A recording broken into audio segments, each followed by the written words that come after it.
course, it's Sam Alvey back on the program. We're going to talk about his last fight a little bit. 10-day notice. Why would you take that fight on 10-day notice? Uh, I've got. I've never said no to a fight. I've got over 50 fights, 11 years, and I've never once said no. Uh, Seeing how this turned out, maybe I should have said no. I mean, But it's something I used to always do. It was something I would take a fight on no time. Even recently, I fought Eric Spicely on 2 weeks. I fought yeah. Kevin Casey on about 3 weeks. It's just something I've always done. The difference this time was No, The difference this time was after a shot, I tore my labrum a little bit, and so there was a month in there where I did nothing. I just couldn't do it. I couldn't lift. I couldn't run. I couldn't do anything without my shoulder hurting. And I don't know, about 3 weeks before the fight was offered, I was cleared with the labrum. I was starting to do stuff. I was working out again, but I'd gotten pretty heavy in the time. So when they asked, the only concern was my weight. I was halfway through practice, so I checked my weight real quick, and that the scale was off, and I was off a little bit, so I was heavier. I was about 7 pounds heavier than I thought I was. Oh, wow. Okay. Yeah, and I missed weight by 3 pounds, so that 7 pounds would have made a difference. Yeah. But I was supposed to cut 42 pounds in 10 days. I ended up cutting 39 pounds in 10 days. So I know you got heavier because you were sitting around for a month. You weren't working out, but there still is part of you now that the fight is over is like, I got to be on my diet. Even when I'm not working out, I got to adjust my diet because I'm hurt. So I'm not working out as much, not using as many calories. And your wife handles all this stuff for you. Was there no conversation about? You know what it was we were already looking for a fight. We were talking to the UFC, and we were told, they said, there's no way I'm fighting before January. They said it's just not. Okay. And it's so hard to stay on diet, to stay on point, to stay on everything you need to. They told me, and honestly, I was bugging them for the Vitor fight. So we were hitting them up pretty much every week. I'd tag them on Twitter and Facebook, and Brett would email them. And and eventually they said, Sam, quit asking. You're not fighting until January. And then about a week and a half later, I got a call saying, hey, you want to fight in 10 days? So it makes sense then that you were that heavy at that point because you really thought you had a bunch of months left to get your stuff together. You're coming off an injury, So take that out of the system. You missed weight. It was a tough weight cut. Didn't have much time. We get it. So let's move that out. With 10 days notice, considering you had 10 days notice and you just had a month off, really was only back in the gym for 2 weeks. How do you think you did in the fight? I thought I did terribly. Everything was wrong. My timing was wrong. I didn't see his overhand. I know all he throws is that overhand. I watched a few of his fights in the time, and all he's got is that big and I didn't see it at all. I was slow. Everything was off.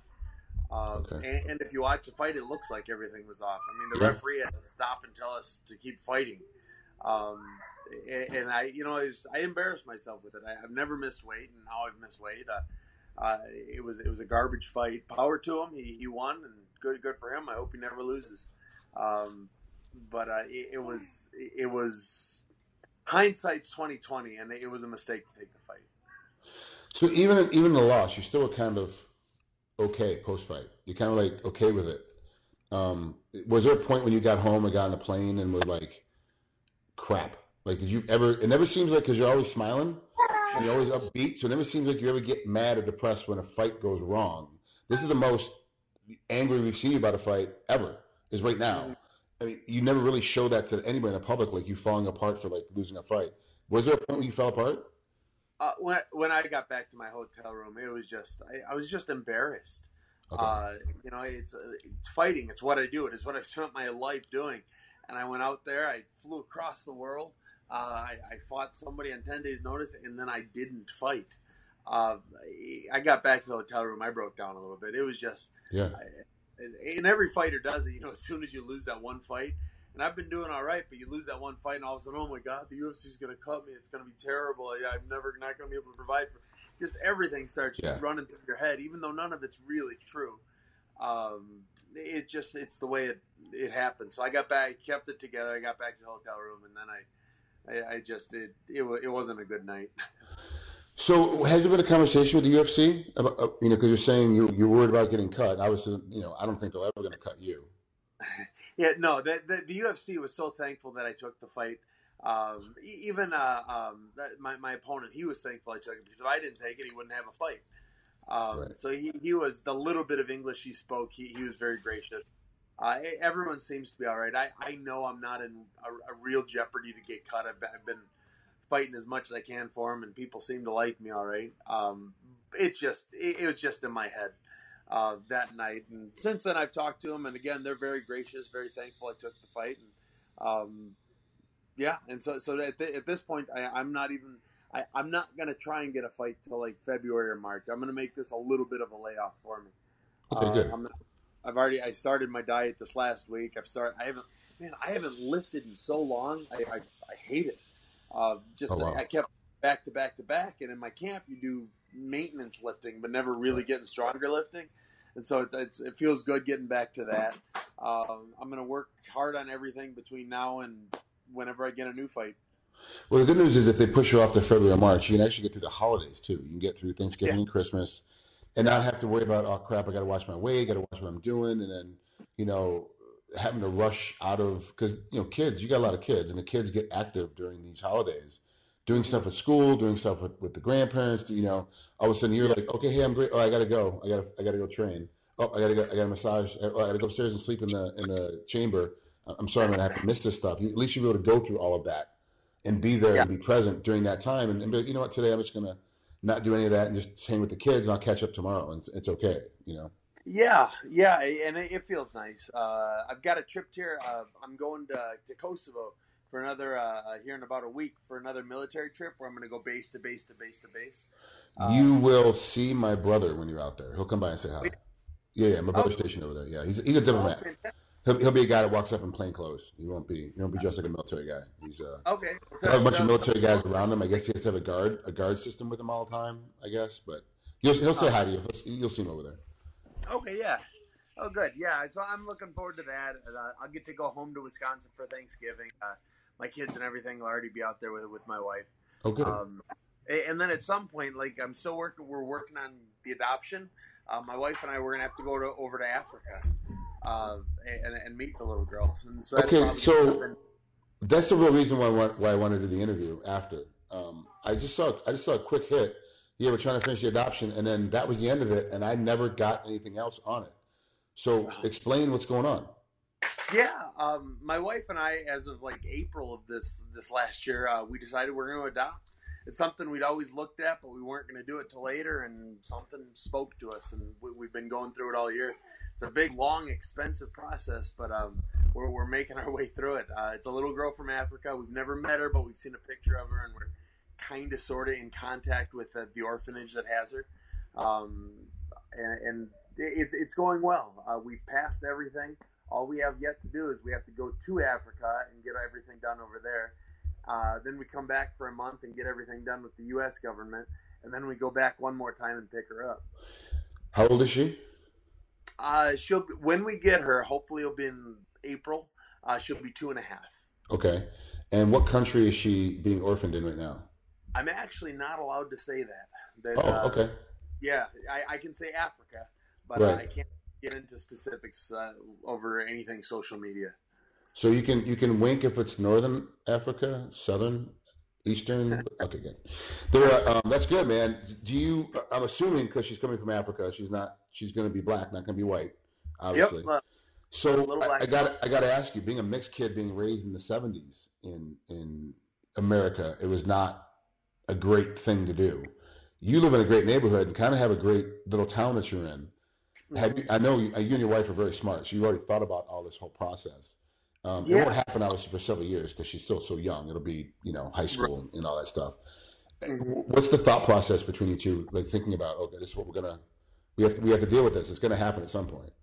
I'm sure it's going to happen. My wife and I are. Sorry, my little boy just fell. My wife and I are of strong enough character. I think we'll be able to help. I mean, I know we'll be able to help her through anything. Yeah. I think one of we kind of joke. One of the biggest things is our kids are huge. They're massive kids, and they're going to be huge. And this little gal's probably not going to be that big. So we're going to have 3, 4, 5 of our own, which are going to be 6 foot tall, blonde hair, blue eyes, and whatever. They're going to have a little gal. That's So awesome. we're thinking about that, and just I think that part of it, she's going to be growing up with such a diverse Yeah. household that'll help her get through anything. But Plus, like the rest of your kids, she'll be in the gym, so she's going to see everybody else, whether she's working out or not, or seeing it. She's going to see everybody in the gym, and it's just going to be one of those deals where every brother, every sister is her same age from a different family. Every uncle is just a friend of her dad's or a friend of her mom's. It's just how it works. It's just what gym communities are, and so she'll be fine. It's yeah, always interesting to me, you know. yeah, we're really looking forward to it. And for me, in my head, it was like, oh my god, the first thing I'm going to get her, I'm going to stop at a Dairy Queen and I'm going to give her ice cream, and it's going to be wonderful. And Britt, my wife's been doing a lot of research on this, and apparently it's a common thought. And usually they hate it; they don't know what to think about it. Yeah. So I'm still going to do it and see what she thinks. But there's just so much I'm looking forward to getting her. Did you want a girl, or was that just what the adoption agency said they had? No, we like all of our kids. We never cared what we had. Britt wanted a girl, and it just happened that this is the one that came across the desk. Okay. But we could have asked for brothers or sisters, or we could have asked for anything. But this is the one that kind of spoke to us. That's awesome, Sam, man. That's great. And I know that you work hard not only to provide for your family, but you know, I saw you interviewing before you had the house, and then having the stress of having to get everything into the house and putting a down payment down thanks to a fight night bonus. Here's a down payment on the house. I'm able to get into the house now. Oh crap, am I going to be able to afford the house now that I'm in it? And you're going through that whole process. Oh, another fight of night bonus. Okay, I can afford to be in the house now. It's like I've seen you go through that, and then for you to go and go, well, you know what? 5 is not enough. Like was it 3 kids you have? How many kids you have right now? 3. We have 3 right now. Yeah. Okay, 3 is not enough. I'm gonna go ahead and add one more to it. And not only am I gonna add one more, but I'm gonna go to Africa and adopt an orphan and bring her over. So I'm gonna do that instead of just having my own with Britt. This is what we're gonna do. It's like, see, I can't say enough nice things about you. Yeah, smiling is part of your game, but you actually put a smile on other people's faces half the time too. So it's good for you, man. Good for your wife. Yeah, you know what? It's you only get the one life, and we're taking full advantage of everything. My wife's the exciting one; she's the one that gets stuff done, and I'm pretty happy to please her. So, as you should. Man, thanks so much, Sam, for coming on here. Appreciate it. And talking about a fight that was tough for you, you know, and it is a tough loss, even if it was 10 days notice. It still sucks, man. You know. Yeah, and you know what? I learned something. I've always thought of myself, you know, I'm Superman. I have no weaknesses. I can do anything I want. And I think that was the biggest thing. Is just I couldn't do it. I couldn't make the weight. And then I got in the fight. And I couldn't fight. It's just kind of it's that coming to Jesus moment. I've probably a few years overdue, but we got here, and man, did it get.